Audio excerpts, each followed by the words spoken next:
Protecting your peace. That's what we're going to talk about on this episode of the Get Your Brave On podcast. Episode 33 already. 3 ways that you can protect your peace. Every episode of the Get Your Brave On podcast is a lesson on how to silence fear. This is something that I'm not an expert at. This is something that I'm learning how to do. This is something that I'm working on. And this is one of the strategies that I'm employing right now, and that you can too. I also have a very special guest for this podcast. My mom. My mom is here. My mom is visiting, and I thought, you know what? Why not record an episode with the woman that has taught me so much about my faith? Because so much of the stuff that you hear on this podcast is originally inspired by my mom. So, Mom, we're talking about how to have peace in the midst of plot twists. I think you know something about that. I know a lot about plot twists, and I have been able to find peace within them, without them, and it's a wonderful thing. Good. Awesome. Okay. So what we're talking about is what I was looking at this morning. So, Mom, okay if I go into what your plot twist has been about lately? Most recent plot twist, yes. Yeah. So my mom raised me as a single mom for several years, married, went through divorce, single motherhood, and then remarried. And we did a whole blended family thing, and just recently lost my stepdad, her husband. After how long were you guys married? We were married for 30 years. Yeah. That's a long time. It's a long time. And it was beautiful. Mm-hmm. So she's looking for ways to find peace during this plot twist. Yes. And it's hard. And the secret to living a more strong and courageous life is to immerse yourself into God's presence. That's why I love my Abide prayer and meditation app. Really helps me get through life as a single mom, not be scared all the time. God says he inhabits the praises of his people, and where his presence lies, so does his strength. So by using Abide's prayers and meditations, you're getting stronger. I listen to it every night as I fall asleep. It's a lot better than falling asleep while scrolling on TikTok. Abide is my secret weapon to choosing bravery no matter what is going on around me. I love Abide so much, I got you a great deal. When you subscribe to Abide, you can get 25% off the first year when you sign up for the premium subscription. Text this promo code BRAVE to 22433. So download the Abide Sleep and Prayer Meditation app and text my promo code BRAVE to 22433 and get 25% off. And together we can get our brave on. And, I've seen you go through it, and I'm thankful, because I don't know if you realize this, but I think a lot about bravery is contagious. And when I see you going through this plot twist, that gives me courage to go through the plot twist that I'm going through, because I see you continuing and moving forward. What do you think that is? How do you do that? Well, some days I do it better than others. Yeah. And that's what everybody needs to realize. Some days are better than others during your plot twist. I have to get up every day. I do my quiet time, and I move forward with my day, whatever it is. I may make a list during the day that are just mundane things. But guess what? If I get that list done, I'm feeling pretty good about myself. And then some days there are bigger items on my to-do list. Like the first time I took a trip by myself. Yeah.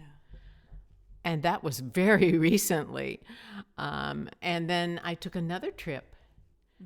And that's the one I'm on right now. So that's a part of what we've talked about on the podcast before, of just doing 1% more every single day.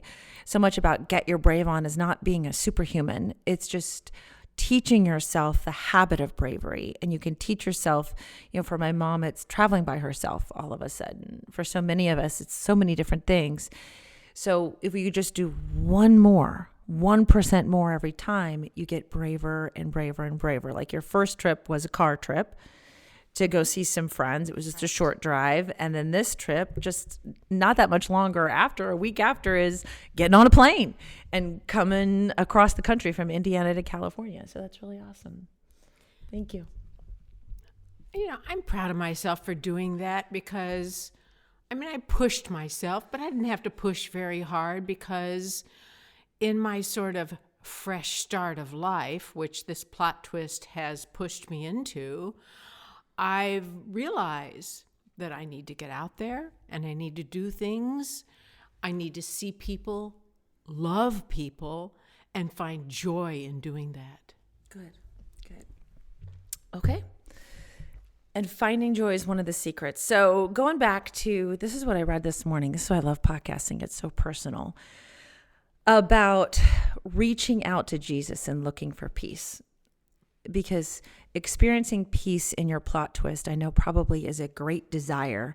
And it might feel like it's elusive, but it's not. So how do you find it? I've got 3 ideas for how you can find peace in the middle of whatever plot twist you're going through right now.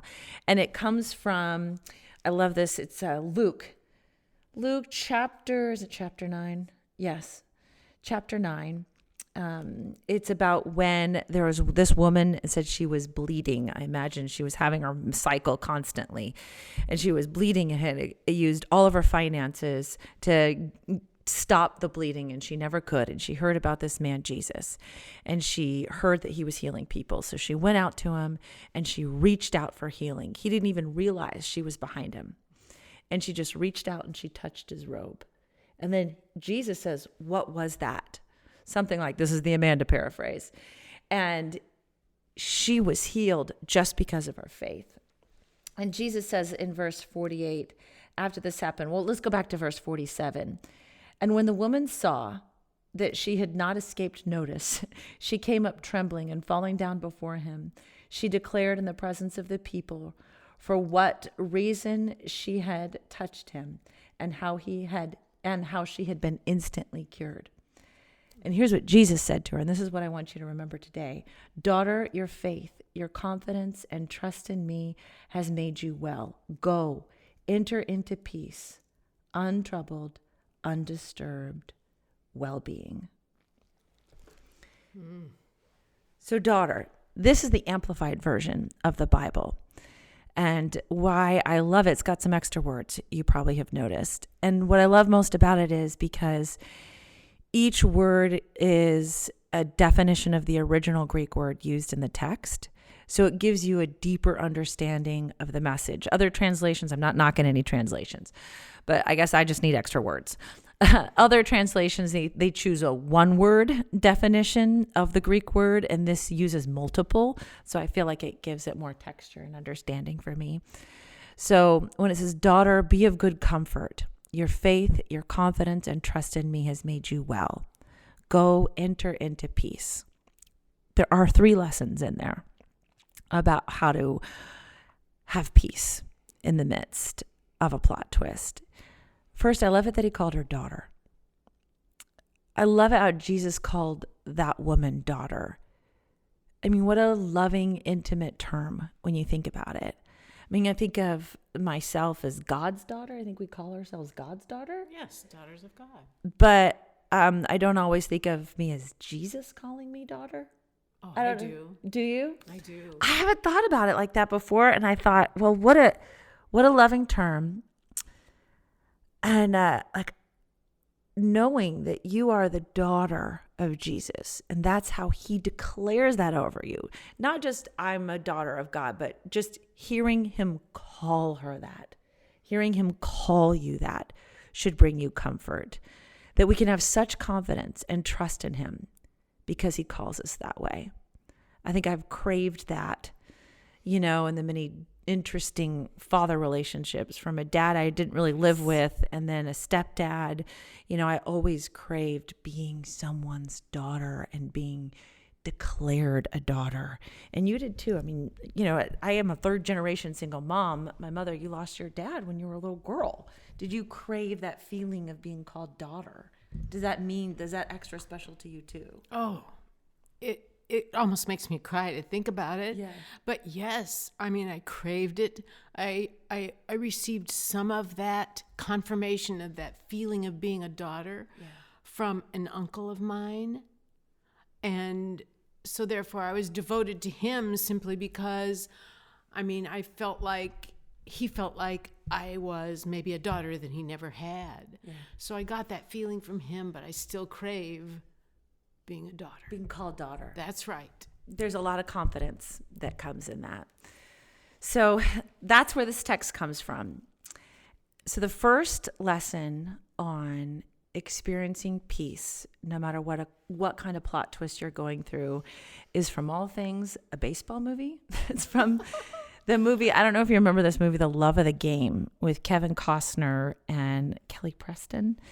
And in the beginning of the movie, he's a pitcher. He's pitching his last game. And one of the tactics he uses to be able to focus is he says, clear the mechanism.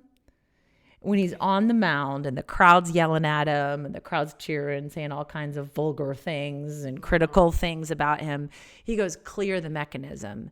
And the crowd like fades, like he can't see it, and it's silenced. So I think that's one of the things we can use when our mind is full of criticism. Self-criticism is what I struggle with. When we can't focus, when all we can think about is the other stuff going on, the stuff that's distracting us. If you just say, clear the mechanism, and just imagine everything fading in the background, and then being able to focus. I think that is our first lesson. That's the first thing you got to do. And my mom and I just did it in my living room. The way I do that is in the mornings, I am quiet. I put music on and I talk to God. I write down the things that I'm grateful for, and I just open up my Bible, see whatever I can read, keep looking for something that's encouraging, and then I pray. And that is my way of clearing the mechanism of the news, of everything else that I have to do today. The first thing I do is that. And I think when you're going through a plot twist, when you're going through loss, when you're going through grief, that I feel is one of the first most important things you can do, is to set your mind on the good before you encounter anything else. I think, Mom, you taught me that. Is that what you do? Well, yes. I kind of call it, you call it clearing the mechanism. I call it getting rid of the shoulds. Because there's so many things around us, so many people around us, so much pressure on us, that all of a sudden our hearts and minds are filled with, I should do this, I should do that, they want me to do that. So we have to clear all that out to hear God's voice, to hear what he has to say to us. And for me, that is how I center myself. I have that quiet time every morning. Call it a ritual if you want, but that is what I do every single day. Mm-hmm. And then I can move forward throughout my day. God may speak to me.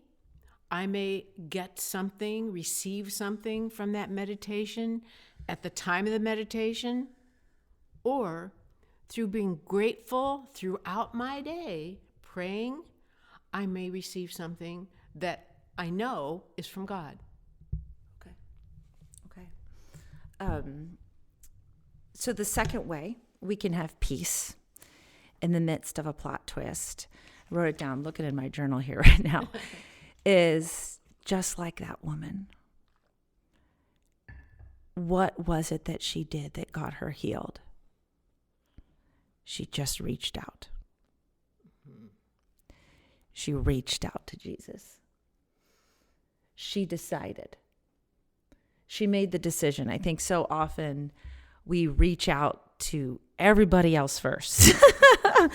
I reach out to my mom. You reach out to wise people. That's a good thing. In your midst of the plot twist, you call everybody.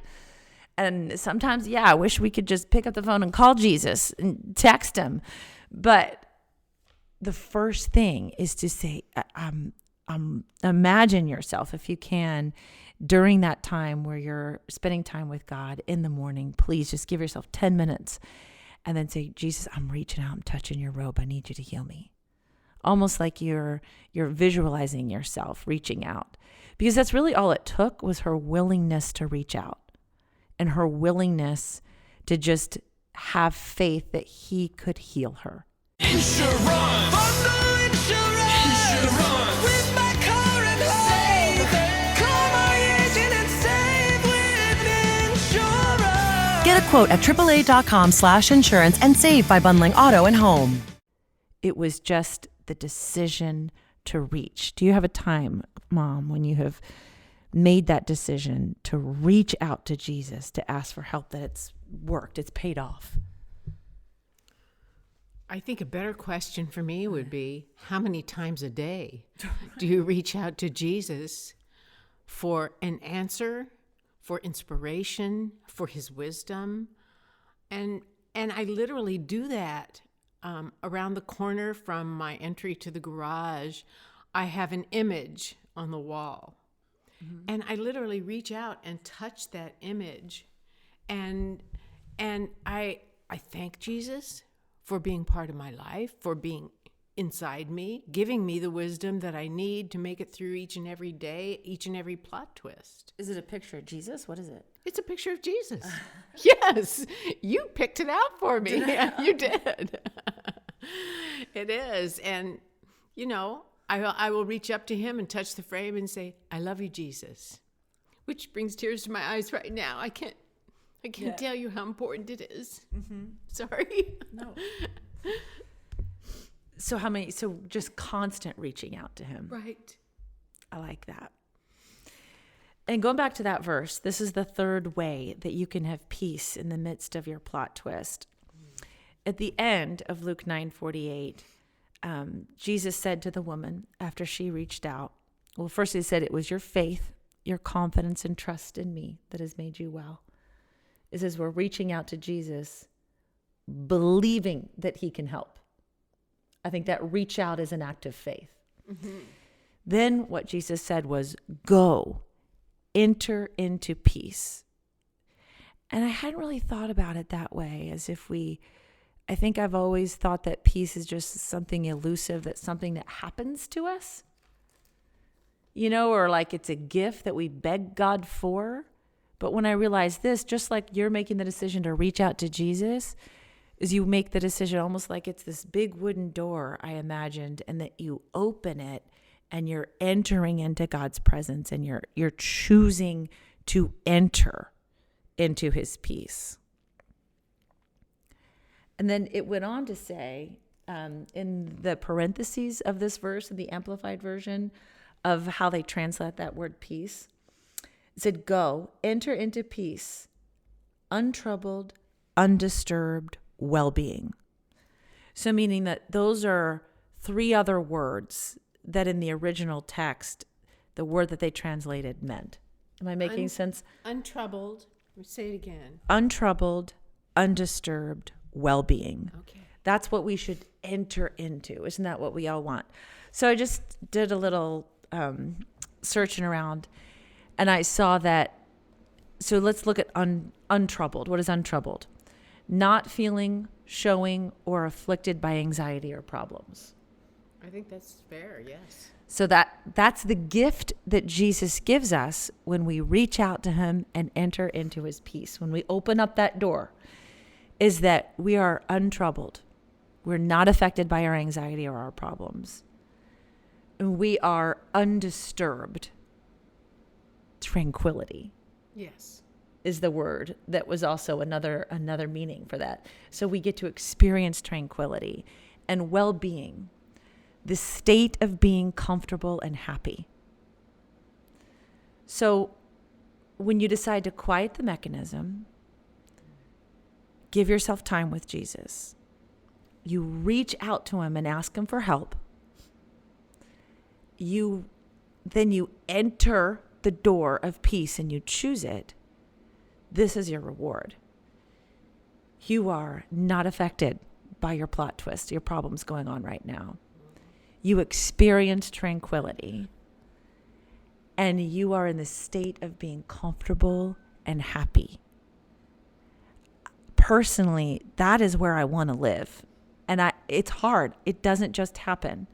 But if you truly want peace, I feel like these are the three things, very easy, simple things you can do every single day to experience more of it.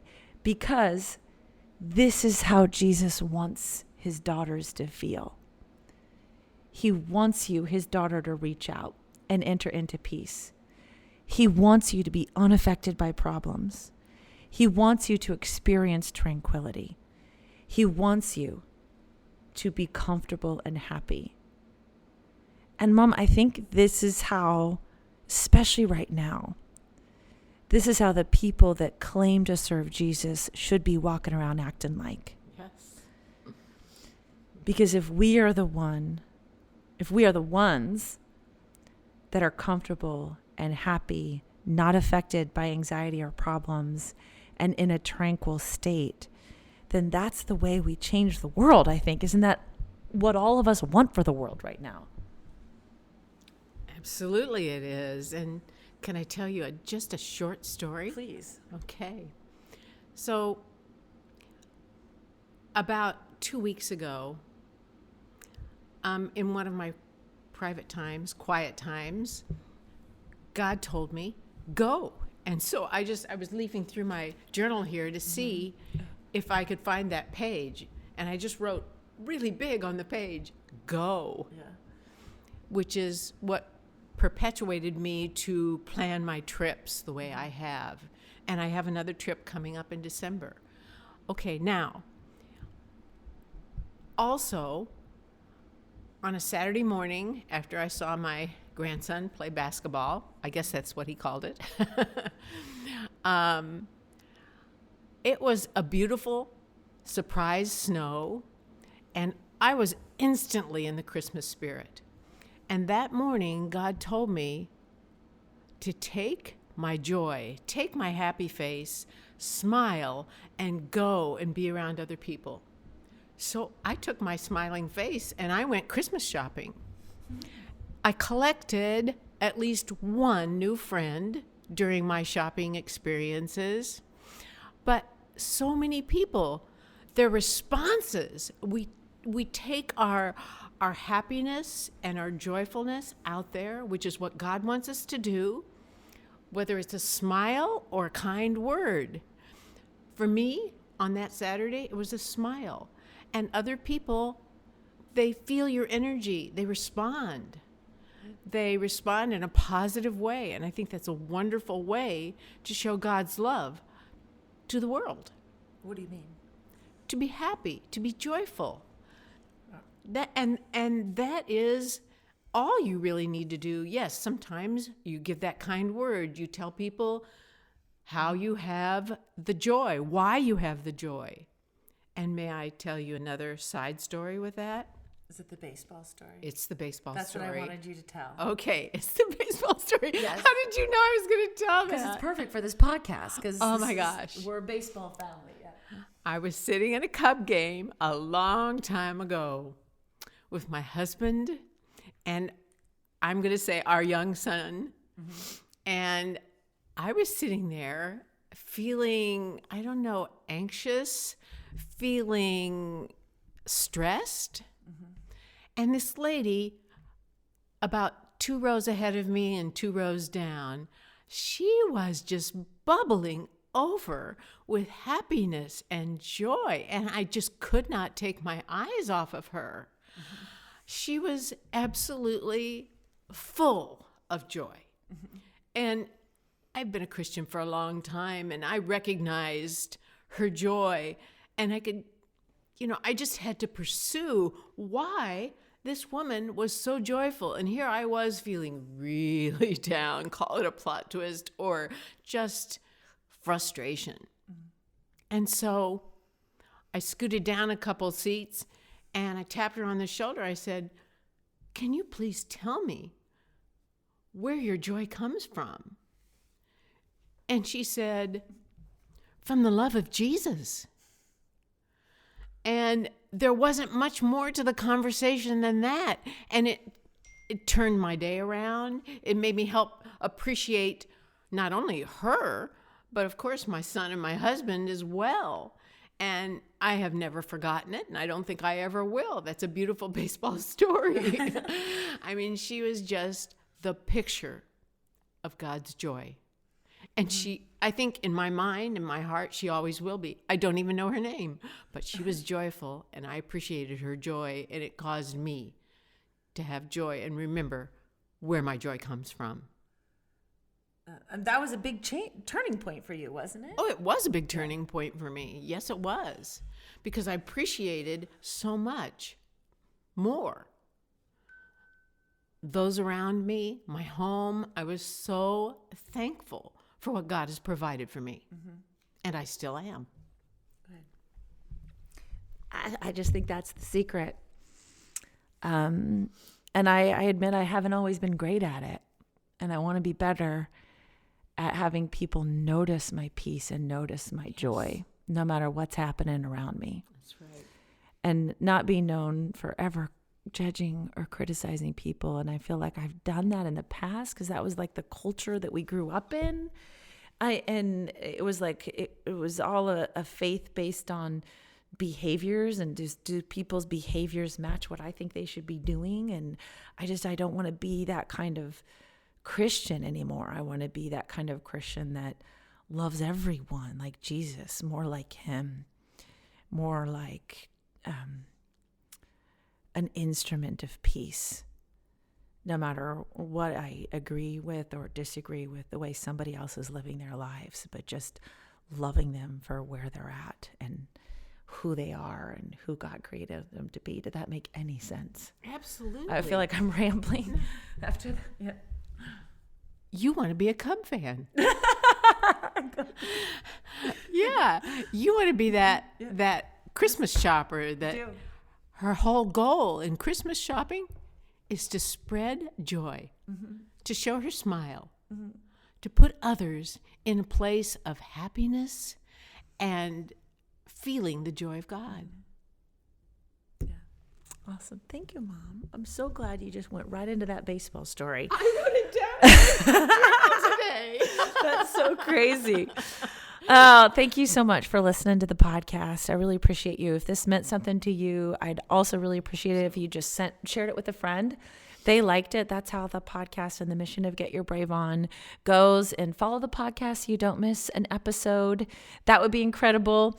And if you want to go one step further and you want daily encouragement, daily brave prayers and meditations and devotions, then sign up to be one of my brave babes. I've got this new account. It's a monthly membership, and you're supporting the mission of Get Your Brave On. Meanwhile, you're getting unlimited access to me, unlimited access to prayers, meditations, devotions. You can sign up at getyourbraveon.info. It's called Patreon, and there's several different levels, and it would mean a lot, and I know it would help you. So check that out. I'll put the link in the show notes. And I also want to say thank you so much to my friends at lifeaudio.com. There's so many great podcasts to help you grow in your faith and devotions and prayers and parenting. Again, check it out at lifeaudio.com. Go get your brave on. Oh, I hate turkey hunting. I'm freezing. Me too. It feels like 25 below. 25? Did you know you can get up to 25% off grocery store prices at BJ's Wholesale Club? Up to 25% off. BJ sounds perfect for Thanksgiving shopping. They have really good turkey prices, too. Then what are we freezing our bleeps off out here for? Let's go to BJ's. Get a Butterball whole turkey for just 99 cents a pound. In club or BJ's.com. BJ's. Absurdly simple savings.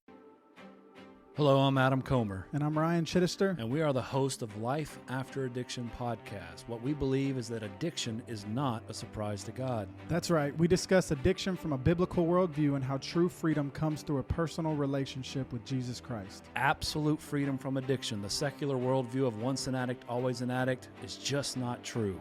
If you or someone you loved struggles with addiction, subscribe to Life After Addiction at lifeaudio.com.